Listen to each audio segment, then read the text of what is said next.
नमस्कार साथियों, स्वागत है आपका इस नए वीडियो में। और आज हम बात करने वाले हैं इंडिगो के बारे में। इंडिगो जो कि काफ़ी लोग परेशान हैं आज, जो एक जगह से दूसरी जगह ट्रैवल कर रहे हैं।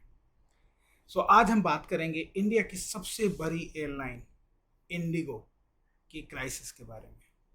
अचानक फ्लाइट कैंसिल क्यों हो रही है? पायलट्स रिजाइन क्यों कर रहे हैं? क्या फाइनेंशियल प्रॉब्लम है? और क्या इंडिगो भी जेट एयरवेज की तरह कोलैप्स हो रहा है?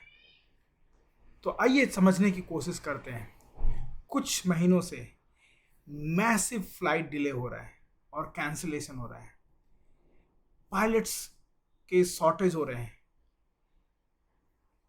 क्रू शॉर्टेज हो रहा है, शेड्यूलिंग इश्यूज हैं, कई सीनियर कमांडर्स रिजाइन कर रहे हैं, एयरक्राफ्ट डिलीवरी में भी बड़े डिलेज हो रहे हैं और इंटरनल मैनेजमेंट कॉन्फ्लिक्ट की रूमर्स हैं। तो समझने की कोशिश करते हैं। सबसे पहला पॉइंट हम समझते हैं कि व्हाई दिस क्राइसिस हैपेंड।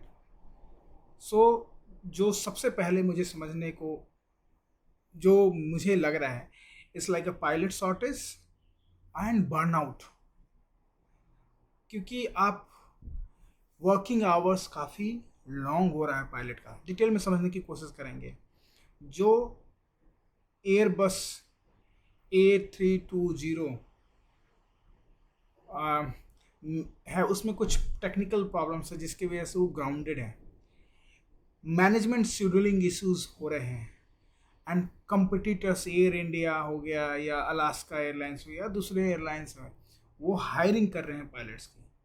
और जिस तरीके का वर्क इन्वायरमेंट इंडिगो देता है पायलट्स को, कई पायलट्स कंसीडर कर रहे हैं इंडिगो को छोड़ने का, क्योंकि बर्नआउट हो रहा है, शेड्यूल काफ़ी टाइट है, रेस्टिंग आवर्स कम है कंपेयर टू अदर एयरलाइंस। ये मेन चैलेंज है, मेन इशू है जिसकी वजह से ये प्रॉब्लम्स हुआ है। Pilots burnout issue, heavy duty hours, low rest period, and overworking due to shortage of pilots।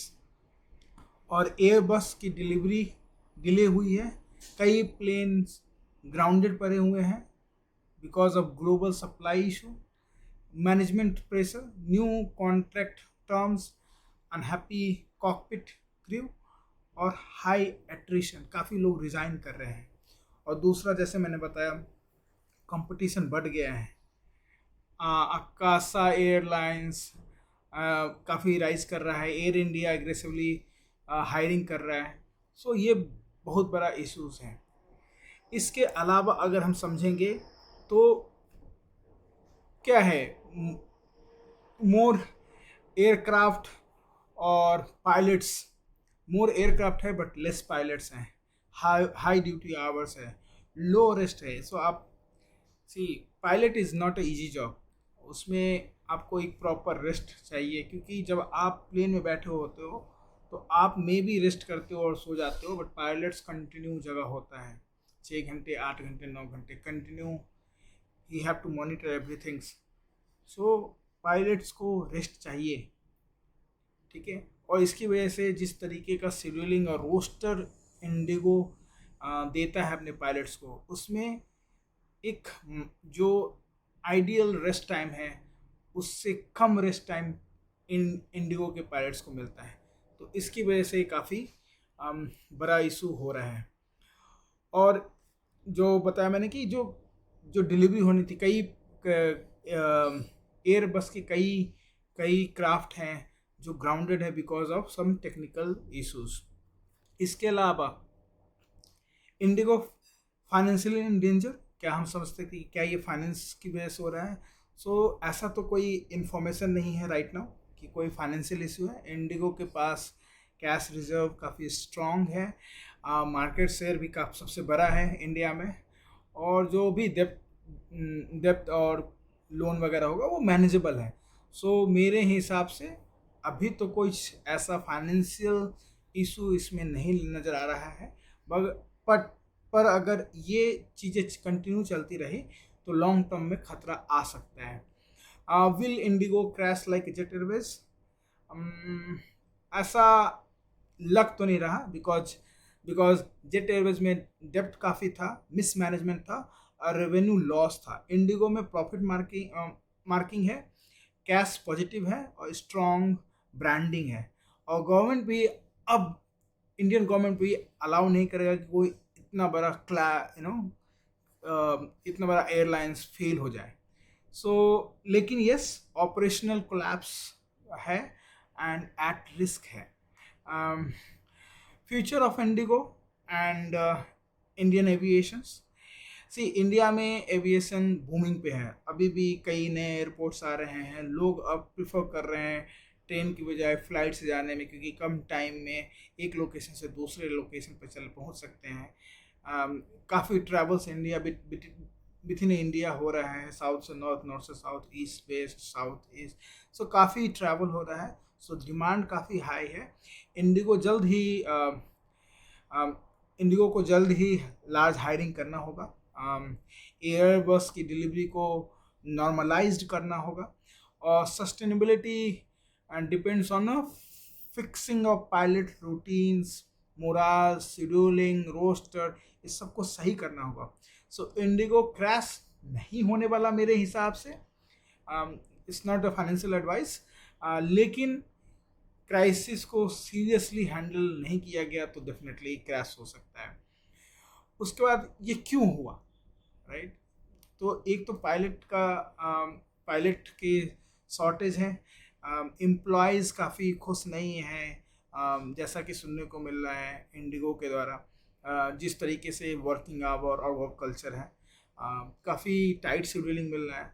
Management काफ़ी शेड्यूलिंग एंड प्रेशराइज इन्वायरमेंट जैसा सुनने को मिल रहा है कि इन्वायरमेंट है, और